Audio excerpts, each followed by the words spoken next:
Did you know that the cat's whiskers have special powers? In fact, whiskers are not hairs, but nerve endings.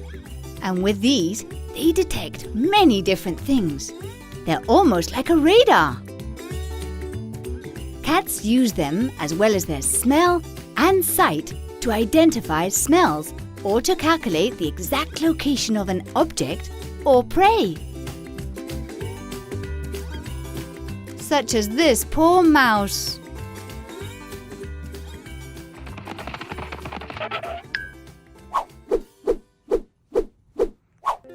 Did you know that cats that have 3 or 4 colors are female? So when you see a